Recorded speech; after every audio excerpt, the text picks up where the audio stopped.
दयारा बुग्याल की खूबसूरत वादियों में ट्रैकिंग के लिए गई 24 साल की बबीता पांडे अचानक लापता हो गई।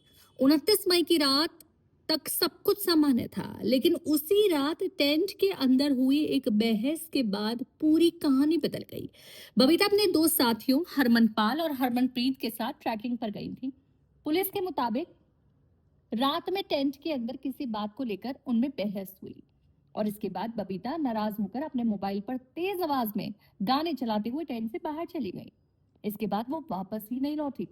अगली सुबह जब बबीता टेंट में नहीं मिली तो दोनों साथियों ने आसपास उनकी तलाश शुरू की।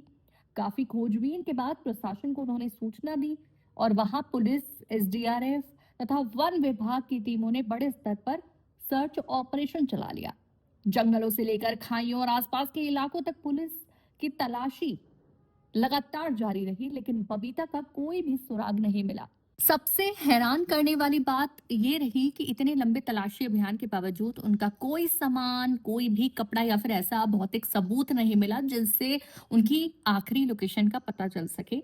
यहीं से इस मामले में सवाल और गहरे हो गए। जांच के दौरान ट्रैकिंग से जुड़े दस्तावेजों में भी एक विरोधाभास सामने आया है।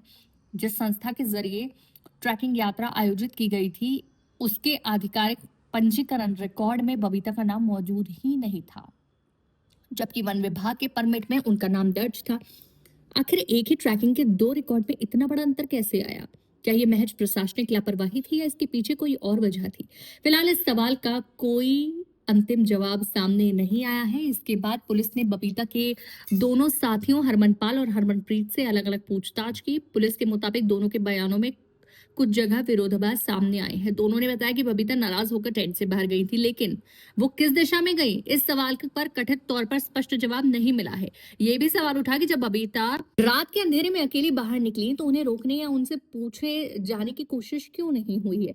हालांकि ये बात बेहद जरूरी है कि विरोधाभासी बयान किसी व्यक्ति को दोषी साबित नहीं करते। पुलिस को किसी भी निष्कर्ष तक पहुंचने के लिए ठोस सबूतों की जरूरत होगी।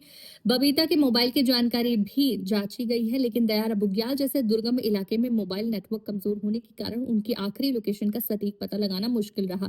अब इस मामले में कई संभावनाएं सामने हैं। हो सकता है कि बबीता रास्ता भटक गई हो या किसी हादसे का शिकार हो गई हो। किसी तीसरे व्यक्ति की भूमिका की संभावना पर भी जांच हो सकती है, जबकि साथियों की भूमिका को लेकर उठ रहे सवालों की भी जांच की जा रही है। लेकिन अभी किसी भी संभावना की आधिकारिक पुष्टि नहीं हुई है। इस पूरे मामले का सबसे दर्दनाक पहलू बबीता का परिवार है, जो आज भी उनकी वापसी या उनके बारे में किसी पक्की जानकारी का इंतजार कर रहा है। बबीता का परिवार है जो आज भी उनकी वापसी या उनके बारे में किसी पक्की जानकारी का इंतजार तो कर रहा है, लेकिन इसके साथ आखिर दुर्गम पहाड़ी इलाकों में जाने वाले हर व्यक्ति का सही रिकॉर्ड क्यों नहीं रखा जाता है? क्या ट्रैकिंग ग्रुप के रिकॉर्ड और सरकारी परमिट का मिलान अनिवार्य नहीं होना चाहिए? और ऐसा इलाकों में जो जीपीएस ट्रैकर है या सैटेलाइट कम्युनिकेशन है, इन जैसी सुविधाओं का होना जरूरी नहीं है क्या? फिलहाल बबीता पांडे कहाँ हैं और 29 मई की रात उनके साथ आखिर क्या हुआ था, ये सवाल अभी भी अनसुलझा है। परिवार को इंतजार है उस जवाब का जो इस पूरी रहस्यमय कहानी से पर्दा उठा सकता है।